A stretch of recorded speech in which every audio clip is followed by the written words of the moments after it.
विकसित भारत के सफर में तमिलनाडु का बहुत बड़ा रोल है। मैं मानता हूं तमिलनाडु का सामर्थ्य जितना ज्यादा बढ़ेगा, भारत की ग्रोथ उतनी ही तेज होगी। बीते दशक में तमिलनाडु के विकास के लिए 2014 से पहले की तुलना में 3 गुना ज्यादा पैसा सेंटर से दिया गया है।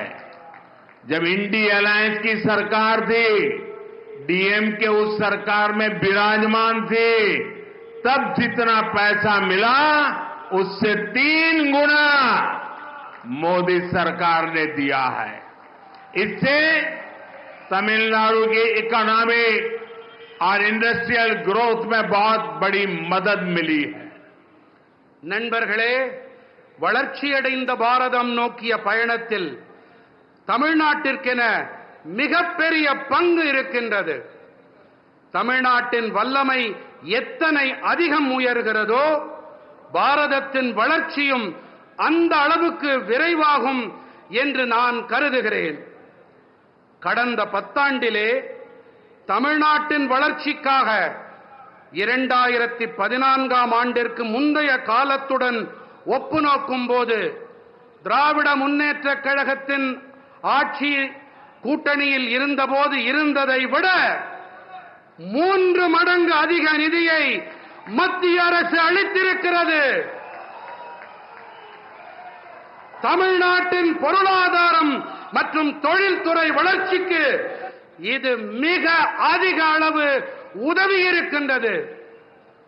साथियों, तमिलनाडु का इंफ्रास्ट्रक्चर भारत सरकार की प्रायोरिटी है।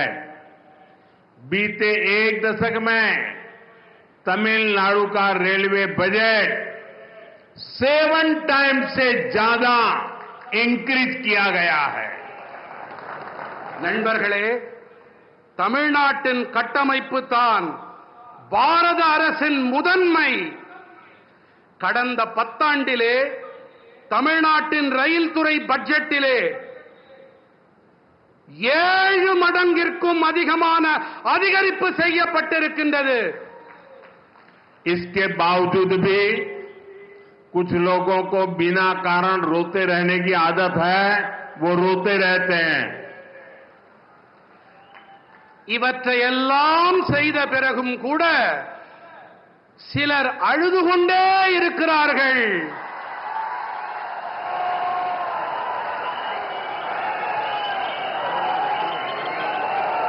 அவர்களால் அழ மட்டுமே முடியும்.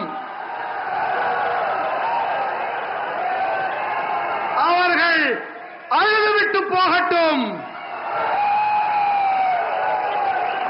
2014 से पहले रेल प्रोजेक्ट्स के लिए हर साल सिर्फ ओनली 900 करोड़ रुपीस ही मिलते थे.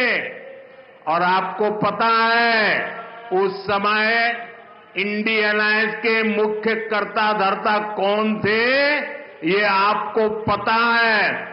इस वर्ष तमिलनाडु का रेल बजट 6,000 करोड़ रुपए से ज्यादा है. भारत सरकार यहां के 77 रेलवे स्टेशन को मॉडर्न भी बना रही है.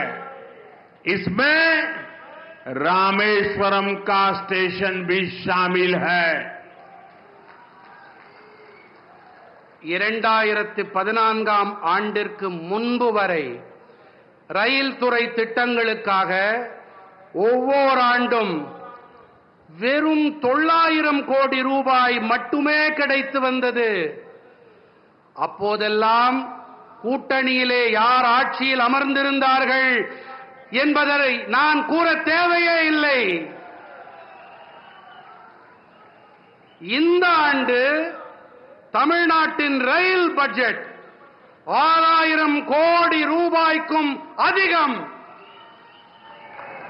பாரத அரசு தமிழ்நாட்டில் இருக்கும் 77 ரயில் நிலையங்களையும் நவீனப்படுத்தும் பணிகளில் ஈடுபட்டு வருகின்றது. இதிலே ராமேஸ்வரம் ரயில் நிலையமும் இடம் பெற்றிருக்கின்றது.